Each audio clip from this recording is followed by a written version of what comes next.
I think my favorite part of that was definitely that Brendan, was really finding his note there. Right? Some sounds can't be ignored. Some sounds when you're in a room and everything's kind of going along as normal, and then suddenly somebody makes such a racket that it simply cannot be stopped. Well, we're entering that time of year called Hollow Thanks Christmas year, kind of a non-stop festive season that kind of begins with Halloween and is just going to kind of meld into one holiday after another until we're exhausted and in debt and it's January. And it's just going to kind of go now, and it is going to be filled with a great deal of noise. Advertisements will be up, various gag gifts will be given, lots of new songs will start to play on the radio, and an endless series of posters and billboards trying to entice you to enhance your Hollow Thanks Christmas year experience with the latest, greatest, and newest possible gift. And of all the noise that we hear this year, I think there's a part of us, that we just don't want to hear it all. We want to almost turn down the noise. We don't want to see one more advertisement. We don't want to really see that between shows at TV. And there's a sense in which, now, if you have kids at home, this is even more pronounced. You don't want them seeing the advertisements and being told what it is they want to buy this year. And you almost just wish there was a way to turn down the noise. How do you get past all the racket that goes on around us in order to focus on what's important? Well, there's a couple of different approaches. One approach is you can try to get to a quiet place. Good luck with that. Right? You can try your best to kind of, throw away all the mailers that come in before they even make it into your house and clean out your email inbox and set up all kinds of filters. You could make sure that everything's been TiVoed so you can fast forward through every conceivable method. And when you drive to work, you can wear a blindfold. The last one's going to be tricky. Right? There's all kinds of ways that you could try to block out the message. And you certainly see parents that, myself included, that try to do that with kids. Try to make sure they don't see anything inappropriate and they don't see advertisements too early so they kind of miss the point of Christmas, or they see things at Halloween that you don't want them to see. And there's a sense in which if you could just get it a little bit quieter, if we could just kind of, not see all these messages. And yet, it doesn't really work. Because messages constantly sneak through. Billboards constantly interrupt us. People around us don't have the same conviction as us. Our neighbors' kids don't have the same opinion about boundaries that we have. There isn't a sense in which we could possibly get away from it all. The sound cannot be muted. But there's another way. There's another way to overpower the noise. And that is, instead of trying to be quiet, you could simply instead be louder. What a beautiful note. I didn't get a single applause for my effort. Beautiful. Because the other way, instead of trying to be quieter, you could just be louder in the right direction. I've certainly found this method to be effective in varying rooms where there seems to be nothing but chaos. There can sometimes be one voice, one clear, loud, thundering, sometimes threatening voice, which seems to bring order out of chaos. Sometimes the call for us is not so much to be quieter, it's to be louder. It's to be clearer. It's to sound a victory call in the right direction. We're going to do something right now. It's going to seem a little bit out of the ordinary. I want you to turn to the person on your right or your left, and I want you to tell them as many of the 9/8 reindeer, depending on how traditional are you, that you can remember, okay, off the top of your head. So I want you to turn to the person next to you and name how many reindeer can you list out.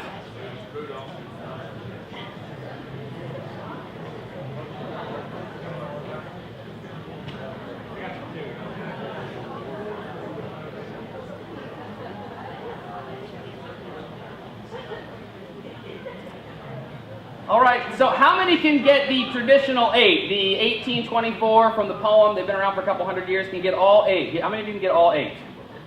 We got a couple? Got several people actually. We're doing pretty good. That's not bad. All right, how many of you got some? You got several names out of the group. Okay, just about everybody, I think. And what's the questionable reindeer, right? The latecomer to the party. Rudolph. Yeah, weird, hood ornament. No, we shouldn't make fun of him, right? Because he came in real handy at some point. Okay, now what I want you to do is I want you to turn to the person and tell them the first time that you heard a lecture with the names of these reindeer given that you took notes on for you to learn that.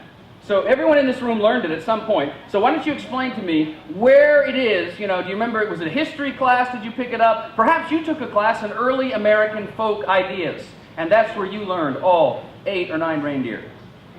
We all laugh, of course, because that's not where we learned it. In fact, we don't exactly know where we picked it up. It'd be tough to nail down. But if I were to ask you, right, that most of us at some point in our education experience sat in on lectures ranging from, the French Revolution to movements in art and Elizabethan Renaissance. If I asked you to list out names from the French Revolution, it would be a tad more difficult. Even though you were sitting under somebody who was supposedly skilled in the art of communication and education, and you took notes, and you were tested on it, and it was cumulative, and you had to write papers on this stuff, and you spent 6 months thinking about it, and you were working in a class on it, yet if I asked you to list out all of the facts about Christmas that you know, or the amount of Spanish we have retained from high school, it's amazing how it didn't stick. How all the efforts in the world to kind of lecture people into education simply pale in comparison to the power of stories told yearly and celebrated carefully. Isn't it amazing that it is possible for you to learn far more than you imagine, not so much in sitting and listening to somebody give a lecture on a subject, but simply through the experience of family. There's this great scene in a C.S. Lewis book, A Horse and His Boy, and one of the Narnian kids who's from England is kind of talking with the boys there, and the Calamarine is saying, well, in our education system, we teach kids to tell stories. And Eustace chimes in, well, we don't do that in our system. We learn to write essays. To which the boy responds, well, that's really unusual. Do a lot of people in your world like to read essays? No, not exactly. Then why do you spend so much time learning them? You see, what C.S. Lewis was tapping into is that the real power of communicating about the faith isn't in writing essays. Because there are a lot of essays written on religion, on Christianity, on how to make a difference in the world, and yet all of them, just like lectures we learned in high school, are learning, we engage with them, and yet very easily they pass away. It's almost as if you were hardwired to remember and communicate in story. It's almost as if the one who made you decided that the way that you would learn, without effort, without thinking about it, without having to, memorize vocabulary cards, it's almost as if you were designed to remember the stories that you celebrate. We're going to be looking at a series for the next 7 weeks about how God decided to educate people in the Old Testament about himself. So we're going to be turning in Leviticus. Ooh, that's a scary book right there. Leviticus chapter 23. Now, if you don't have a Bible with you, you can grab a Bible on the pew or the seat in front of you. We're going to be on page 123 in those Bibles, or Leviticus 23 if you're using, we got free Wi-Fi in here, feel free to use your phone and follow along. We'll also have it up here. Now, I need to say just a couple of things as we kind of go into this. That God has communicated some laws to Moses that are being written down in the book of Leviticus. And if you've ever read through the book of Leviticus, this is going to be one of those books that makes most people who have a Bible reading plan, this is the book where it starts to go awry.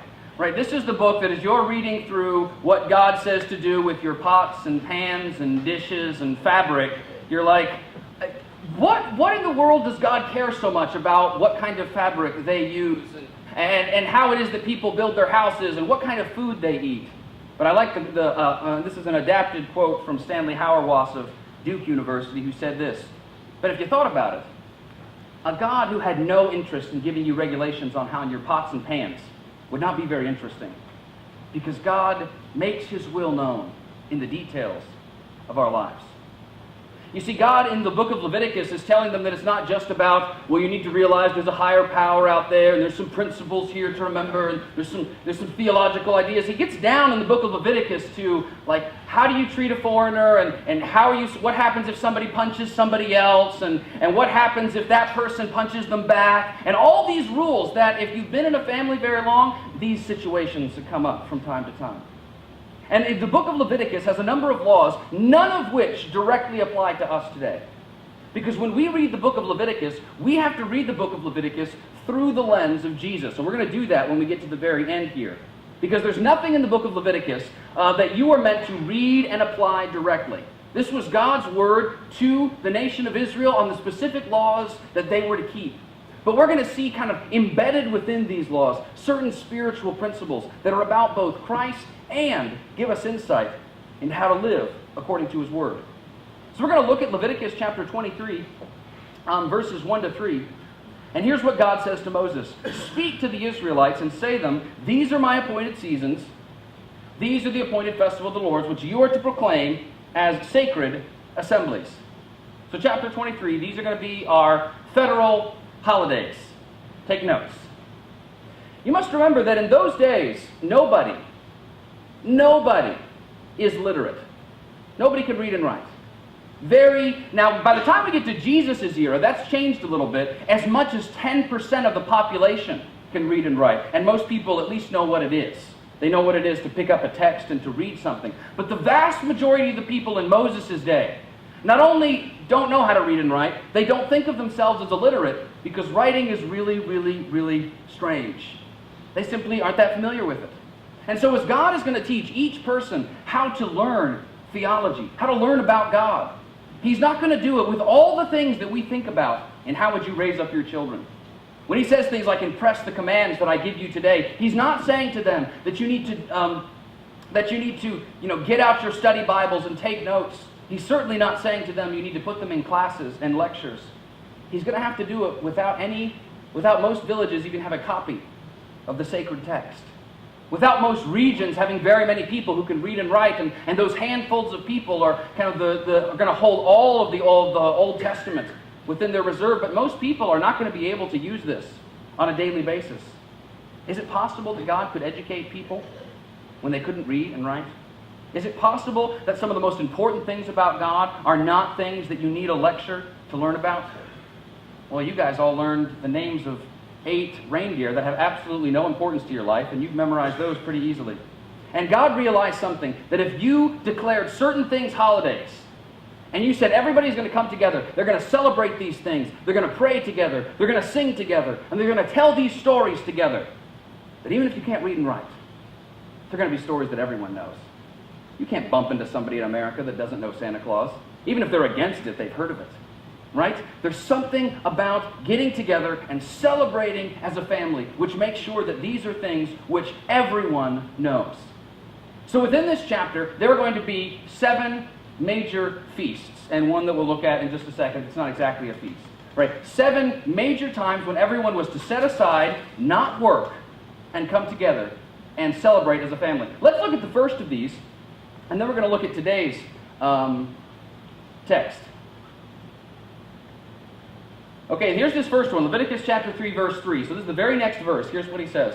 There are 6 days when you may work, but the 7th day is a day of Sabbath rest, a day of sacred assembly. You are not to do any work wherever you happen to be living. It is Sabbath to the Lord. Isn't it unusual that God begins these are the yearly holidays you are to take with this? Is this a yearly holiday? This is a weekly holiday, right? This is every week you need to stop and have an assembly. God opens up his sections about how you need to spend your year by telling you how to spend your week. As a matter of fact, I think there's something important about that. That when we talk about setting aside some of our time to celebrate God on a larger scale, well, what we're going to do over Christmas to support those in need, what we're going to do over Thanksgiving for the coat drive here at the church, what we're going to do with Walk for the Homeless in one class or through the kids' play. When we talk about those big seasonal events, it begins with how are you spending your week? It is one thing to tell your friends and your family that Sunday's important. But let's be honest. We've sat in classrooms where we've been told a lot of things were important, of which a fraction we remember. This fact's important, don't forget it. To which, 6 months later, we don't even have the vaguest idea that we remembered it. I'm at the point now where I can actually stream Netflix TV shows I've already seen before because I have no recollection of seeing them. It was seen and forgotten. Telling kids that one more thing is important on their list, telling friends that this is important in my life, doesn't do a lot of good if it is not embodied and acted out on a weekly basis. Right? If you wanted to communicate that that Sunday worship was important, that what God is doing in this place is important, that gathering around the table is important, then you do it by acting it out, by living it out, by saying no to events that crowd for Sunday, competition, conferences, and opportunities for your child or your friends to excel, to have a good time, or another vacation. You demonstrate that this has been declared holy. This gathering here has been declared holy. We gather in this place because this is part of how we celebrate. We come together here. It's an example for us of visualized theology. Theology that's not just spoken about, but theology that you can see. Theology that you can experience.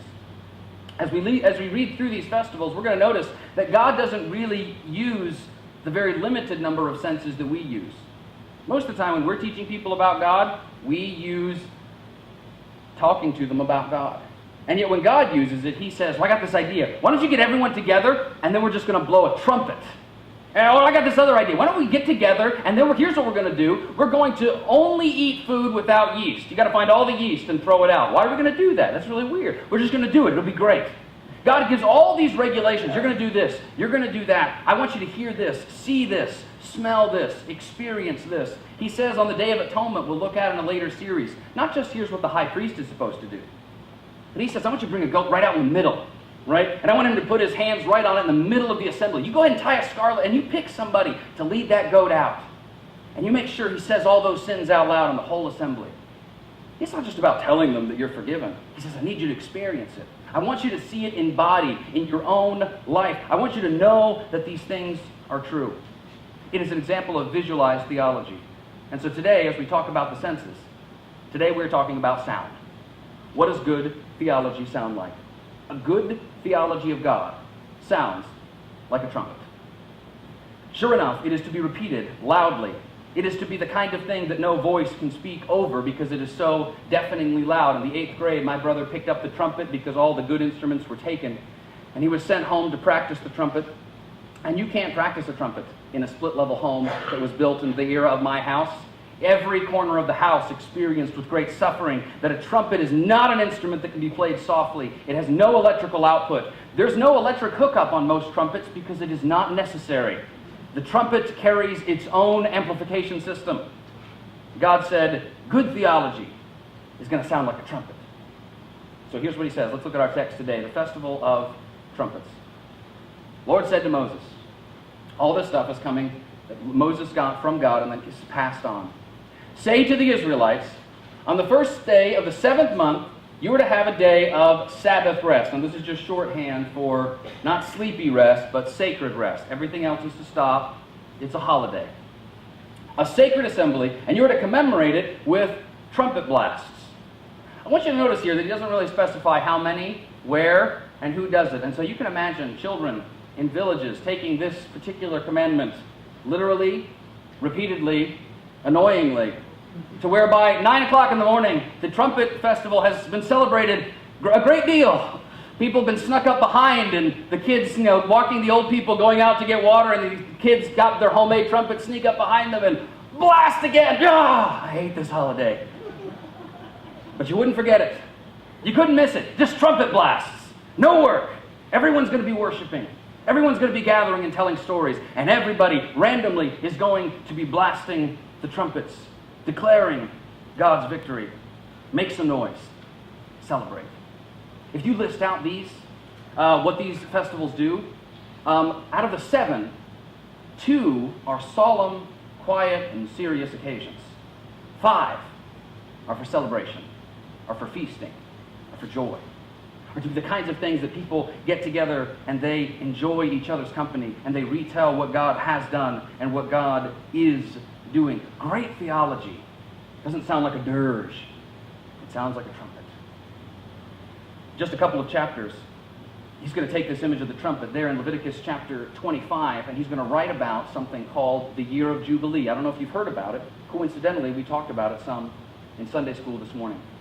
And you see, in the Year of Jubilee, it was to be a day when all the debts would be canceled. It would be a day when everybody who had gotten into serious financial trouble would be forgiven and restored back to their traditional lands. It's a day which is called the Year of the Lord's Favor. The land was given a rest. And it was a day where a whole year would be set aside as celebration. It was supposed to happen every 50 years. All those who had accumulated great wealth would have to give it back to the good of the community. And all those who had allowed themselves to get in terrible, terrible situations through their own bad choices would be forgiven and given a chance to start over again. Now, from the records that we have, they never celebrated the year of Jubilee. We don't know of a time when people who had accumulated great wealth decided, you know what, I think I'm going to give it back. You know, as luck would have it, the people who gathered great wealth seemed to get themselves in positions of power and decided that that was more of a spiritual interpretation, not to be taken literally. And so as far as we know, they didn't have it. But something interesting about this year of Jubilee, it was to be announced on the 7th month.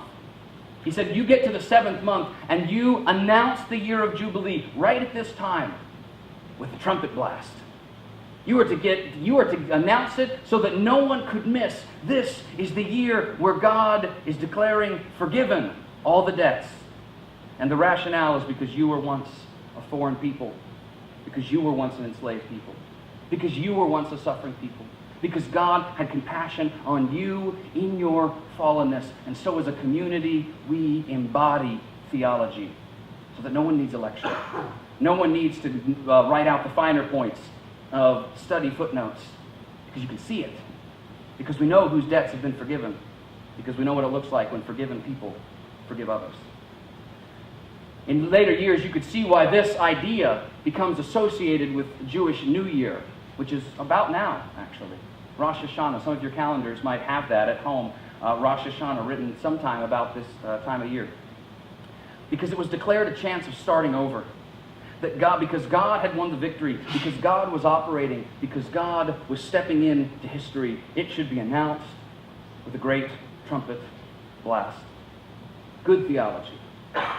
Sounds like a trumpet. For us as a people, it's not so much that we need to go into this season where we're going to be inundated with holidays between now and Christmas, that we need to be people who abstain, who step back, who draw lines in the sand, and walk by with a certain smugness that we're not getting caught up in such frivolity. No, for us, as we go into the holidays, I'm going to ask you to be more outlandish, to be more generous, to be less frugal. You see, there are certain people that when you tell them to spend less at Christmas, there are certain fathers, self-included, who secretly leap for joy because I have other things I want to spend my money on, and that's not one of them. One more blinking, flashy light toy is not it. But the call is not to somehow give religious license to our frugalness. It's not somehow to say, you know, if you can come up with a good religious reason to not spend your money, but to keep it for the first of the year when you can spend it on something else. That's not what we're about. No, for us, it's not to give less gifts. It's to give better gifts. For us, it's not, the call for us is not to hold back, but to give in the right directions. It's not to be more frugal, it's to be more focused. That what we give, the generosity that we display, the outlandishness on the meals that we have at Christmas, that when people look at them, they say, it's a little bit extreme, but it's in the right direction. We didn't get our cues from some kind of billboard or postcard that we got in the mail about how to get 10 or 20% off. It's focused in the right direction, and when people see it, it sounds like a trumpet. You are called to be incredibly generous this Christmas, ridiculously generous, but in the right direction. Not to give less, but to give better, which often means giving to those who don't have, giving through our families to areas of this community who need. That's not less, that's better. They're meant to come to the party. It's supposed to sound like a trumpet. It is not for us to be taken up an endless cycle of fasts and withholding and withdrawal and waiting. No, for us, it's to embody celebration, a spoken word that God's freedom has been declared. When Jesus stood up and gave his first sermon in Nazareth that we know of in Luke chapter 4, verse 19, and this is the only place we know of where Jesus cites a verse and gives a sermon, at least the kind of sermons that we're used to. And he stands up in synagogue and he rolls out the Isaiah scroll, and it's chapter 61, so there had to have been substantial rolling. And he rolled until he got to the passage that said those incredibly powerful words. The Spirit of the Lord is upon me to preach good news to the poor, to declare the captive free, and to give sight to the blind, and to declare that this is the year of the Lord's favor. And he rolled up the scroll, And he said these powerful words. This scripture is fulfilled right now as you heard it. This is the trumpet blast. This is all the anticipation, all the jubilees that never happened, all of the forgiveness that was promised but didn't quite happen, and the leadership that never really got it. He said, all of that, it's me right now. This is the trumpet blast. That I have been told to preach good news to the poor.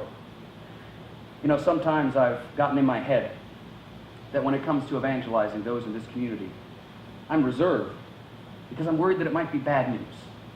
You know, you need to knock off that behavior that you're having. I'm worried that I'm going to go door to door and then tell people, listen, I know you haven't been taking religion very seriously, and you've been sowing your wild oats, but it's about time to think about, you know, having a little more responsibility. I mean, there's communities and there's an impact on that, and what would your family say? And I bet your mother never would have wanted you to end up in a place like this. And sometimes as I think about the words that I've said in evangelism, they sound more like a dirge. They sound more like the call to fast. They do not sound like the year of the Lord's favor. They don't sound like a trumpet blast, which is startling. Fire trucks in our city are calls of incredible warning that a fire is somewhere. We hear them all the time because there's a fire station next door. So my office week has regularly interrupted them. But that's not the only place we use fire trucks. They also lead our parades because they are the loudest, most deafening sound you could possibly hear. And if you were going to celebrate, it needs to be the kinds of thing that little kids are covering their ears and everyone else has to stop their conversation because you can't even keep talking in a parade when the fire trucks go by. Good theology sounds like a trumpet. As we're here today and we're going to have the musicians come forward, our call today is to prepare ourselves as we go into this next season. To make sure that the way we celebrate and who we celebrate with is not so much a withdrawal, but it's a moving forward and it's an advance. That we, as part of God's army, part of God's kingdom, here declare this is the year of the Lord's favor. And that all those who know us would say, wow, good theology. It sounds like a trumpet. Would you stand with us as we sing?